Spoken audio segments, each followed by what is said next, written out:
Colosseum is a popular tourist attraction today, with people all around the world visiting. But everyone knows that Rome wasn't built in a day, and this behemoth of a Colosseum is no exception. In fact, at its height, it stood at 190 meters tall, under the original name of the Flavian Amphitheatre, as it was built by the first Flavian dynasty emperor, Vespasian, who constructed it as a way to recompense the people of Rome, following the devastating effects of the previous Julio-Claudian dynasty just a few years earlier, that had left a rebellion that broke out, engulfing the city in flames. While amidst all this chaos, the Emperor Nero had confiscated a third of the burnt land, totaling 200 acres of land, as the perfect level ground to build his elaborate pleasure palace, using the slavery of the many destitute citizens, now homeless with their land taken from them. Inevitably, as a result, just months after, he was brutally overthrown by his peoples, leading to the rule of Vespasian, who wanted to show the Roman people that he was willing to turn a new leaf with this gift. It was built directly over Nero's golden palace. Though, building this colossal monument wasn't easy, however. Even with the tremendous working power of 10,000 slaves, its construction still spanned just under a decade, and for good reason. Using the tools at the time, it would have been quite the task. For example, the 9,000 kilograms of travertine stone that was used in the construction was quarried from over 80 kilometers away by hand.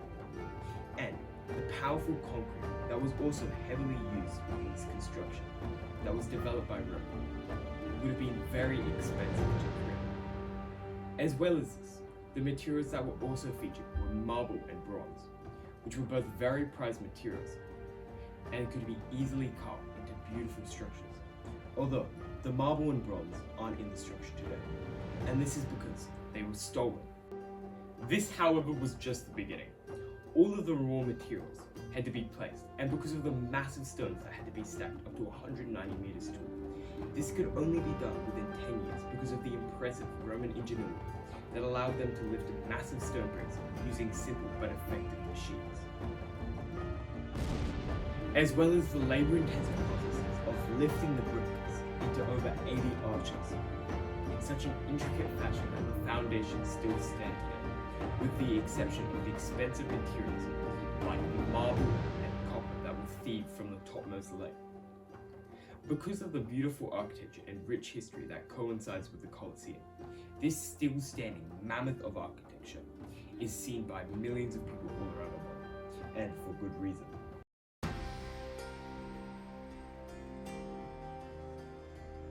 But the Colosseum wasn't just for looks, and for almost 500 years of its performing duration, it hosted exhilarating tournaments that truly merited the Colosseum's full capacity of 50,000 people. The contests involved a chosen gladiator or champion, having to fight a fierce beast or another gladiator, though this were no ordinary tournament, as it were to the death, with only one contestant leaving the Colosseum.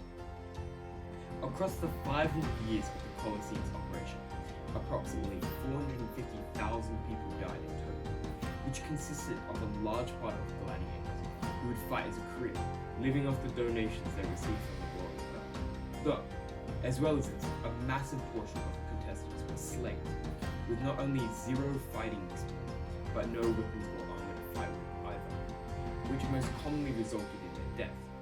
Though despite this, they had no choice, as it would have been their only option to win their freedom after surviving a number of matches. These people were thought of as property by their owners, and were stripped of all their rights until they had won glory in the arena. But the Colosseum wasn't just all lots of bloods and stuff, like this most hopeful we call it. Another strong motivation behind building the Colosseum was to have a place for citizens to enjoy other sports or activities. Some of these entertainments that were also provided in the Colosseum were chariot races, sport tournaments, and a mock naval battles, which were a costly event that consisted of the flooding of the arena with water, and a fake battle between two ships. The Colosseum over the years was host to a number of flamboyant events that is still remembered today as what it was, and millions flock to see it today, as they had 2,000 years ago when it was first built, because of the impactful games and stories that it showed, to the eyes of millions over its lifetime, and well worth a visit.